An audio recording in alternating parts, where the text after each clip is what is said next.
strategist, and I am here to help you make money and become the person that you need to be to make it and keep it. In this video, we're going to talk about the several different ways in which you can pay for your children's college tuition. Now, before we do that, make sure that you hit that like button and subscribe to this channel, okay? Help me get my algorithm up. All right, so are people still paying for their children's college, for them to go to college? Because I thought that went out with the 90s. Are we still doing that? Well, there are some people who are still doing that. You have some parents who have taken a stance that says, no, I'm not. And then you have some people who've taken a stance and said, I think education is very, very important. I know my child does not have the resources to pay for it, and therefore I'm going to prepare and I'm going to help pay for my children's college fund. And for those of you who want to do that, well, then I'm going to give you some ways in which you can pay for your children's college fund. Of course, the first is a 529 plan. That's a college savings plan in which you can put money in an investment account, and that money is going to earn interest, and the interest is going to earn interest, so you take advantage of compounding interest, right? And then by the time your children graduate from high school, you will have a fund to pay for their college. Now, this only works if you start it when they're young. The 529 college plan is not something that you want to start when they get in high school. You want to start this when they are very, very young, so that you have the time to be able to earn enough money, or your money make money for you, in order to have enough to pay for college. Now, there's pros and cons to having a 529 plan. 529 plan is great because you got an investment account that's saving money for your children's college fund, and that's great. However, the con is the fact that you can only use that money for college. So what happens if your child decides that they do not want to go to college, or maybe they start college and they flunk out or drop out? That money that's sitting in that 529 plan, they can only be used for college expenses. So now what are you going to do? When you can still use the money, but you're going to have to pay a penalty. So there are some alternatives to a 529 plan. One would be to just open up an investment account. The same way you invest in a 529 plan, you can put that money in, buy those same stocks or mutual funds in a traditional investment account, and then your money is still going to earn interest. You're still taking advantage of compound interest, and you would still have enough money, if you invest correctly, no matter which route you go, to have enough money to pay for your child's college fund.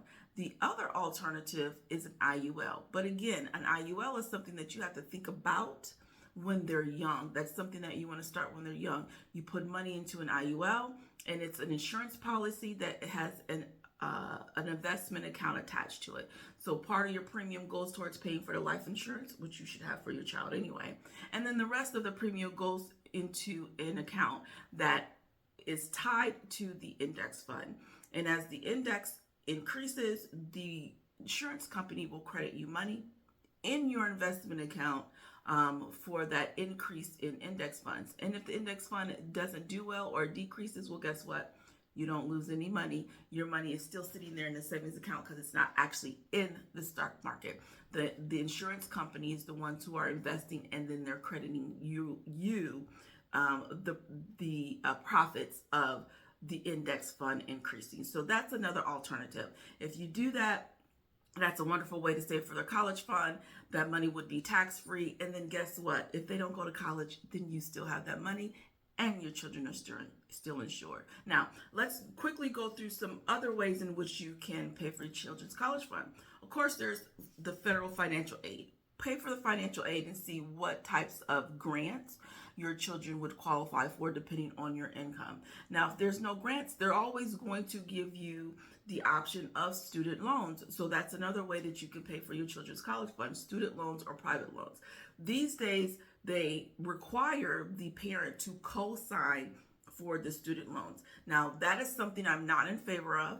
If that's something that you choose to do, then you may do that. But I do not recommend parents co-signing on their children's student loans to go to college. Because again, what happens if they decide that they're going to flunk out or drop out, and then they do not pay that? Then you are stuck with the bill, paying for something that your child never did even get a degree. So be careful in deciding to co-sign on student loans or even private loans for your children.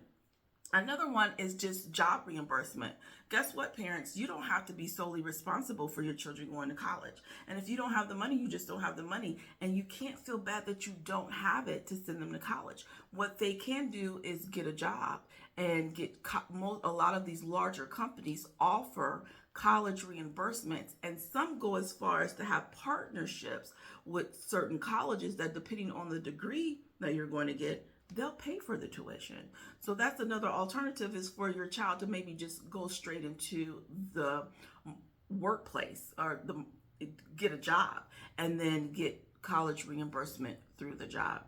You can also look for scholarships, okay? Depending on your child, there's all kinds of scholarships out there that maybe they can get some money. I know it's kind of hard to find scholarships, but you're going to have to get on Google. You're going to have to do that search and see if you can find maybe some scholarships that they might qualify for. One other way is the military. Military is an option that if you go into the military for about 4 or 5 years, and you finish your duty that you signed up for, then you will get college reimbursement, or they'll pay for your college tuition as well. So that's another alternative that you all don't probably realize, that that's some things that the wealthy do. Yeah, the wealthy have money, but the wealthy don't always want to spend all their money on college. They know how their kids are. We all know how kids are. They go to school, they party, they drink, they smoke, they have sex. The grades aren't great. They flunk out, they drop out, or if they do finish, they don't end up working in the field in which they got their degree. And so now, what are we going to do? The wealthy don't want to waste their money on that. So what they do is they send their children to college. To the military, and so that they will qualify for the military paying for their college, and then they get to keep their money. And then one last way in which you can pay for their college is a home equity line of credit. Now, you can mortgage your home and have some money and pay for the college that way. Now, that is my least favorable. I had to tell you about it, but I'm going to tell you it's my least favorable. I am not in favor for parents mortgaging their home and putting their shelter in jeopardy, sending their children to college. Because again, what happens when they don't finish, flunk out, drop out, or they decide that I'm not even going to work in this field in which I have my degree.